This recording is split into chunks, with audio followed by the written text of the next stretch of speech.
नारद जी बोले कि वेद व्यास जी, जब संत कृपा होती है ना तो भगवंत कृपा अपने आप हो जाती है, और इसका उदाहरण मैं अपना ही उदाहरण तुमको देना चाहता हूं। वेद व्यास जी बोले, नारद जी आपका उदाहरण? हाँ, मेरा उदाहरण। अहम पुरातीत भवे भवम मुनि दास्याश्च कश्याश्चन वेदवादिनहम्। कि वेद व्यास जी, मैं पूर्व जन्म में एक दासी का पुत्र था। मेरी मां अनपढ़ थी, सीधी सादी थी। मेरे जन्म होते ही मेरे पिता की मृत्यु हो गई। इधर मेरे जन्म होने की खुशी और इधर मेरे पिता के मरने का दुख। मेरी मां ने मुझे जैसे तैसे करके पाला। जब मैं 6 महीने का था तो मुझे मेरी मां गोद में उठा करके संतों के शरण में ले गई। ये सभी ऋषि सदगृहस्थ थे, गृहस्थ ऋषि थे। तो उन संतों से मेरी मां ने कहा, हे ऋषियों, मैं इस छोटे से बच्चे को लेकर के अकेली संसार में कैसे रहूंगी? मुझे आपके यहां पर शरण दे दो। जो भी आप कार्य बताएंगे मैं उस कार्य को कर लूंगी। ऋषियों ने कहा कि हे देवी, तुम्हें हम गौ सेवा देते हैं, तुम गौ सेवा करना और आनंद से यहां रहो। जो प्रसाद मिले उस प्रसाद को ग्रहण करो। मैं और मेरी मां दोनों वहां रहने लगे तो उन संतों ने मेरा नाम रामदास रख दिया। कुछ दिनों बाद वहां एक संतों की टोली आई। मैं उन ऋषियों की सेवा करने लगा, भगवान का गुणगान करने लगा, संतों का आशीर्वाद मुझे मिलने लगा। तो कथा सुनते सुनते तो मेरा तो ये संसार स्वप्न मुझे लगने लगा कि ये संसार तो स्वप्न है। कथा से मेरे जीवन में परिवर्तन आ गया। मैं कथा सुनता रहा, मेरा जीवन परिवर्तित होता गया। नारद जी कहते हैं कि मैं संतों की पत्तल से भोजन उठा उठा करके खाता था, जिसे हम शीत प्रसादी कहते हैं। उससे मेरी बुद्धि बदल गई। अब तो नारद जी मेरे मन में वैराग्य आ गया। ऐसा लगा कि मानो सब कुछ छोड़ करके मैं जंगल को जाकर के और भजन करने लगूं। वैराग्य आ गया। एक दिन साधु जाने लगे तो मैंने उनसे कहा कि हे ऋषियों, मैं भी तुम्हारे साथ जाना चाहता हूं, मुझे भी अपने साथ ले चलो।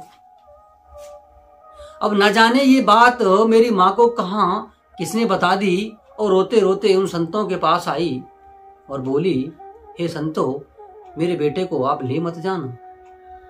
यदि आप इसे ले जाओगे तो मैं कैसे रहूंगी?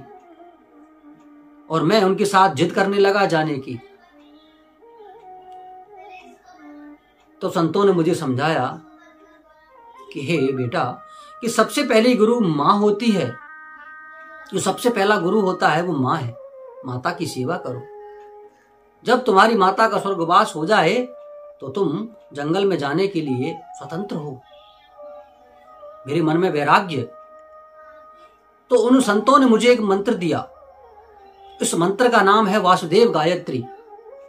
नमो भगवते तुभ्यं वासुदेवाय धीमहि प्रद्युम्नाय अनिरुद्धाय नमः संकर्षणाय च।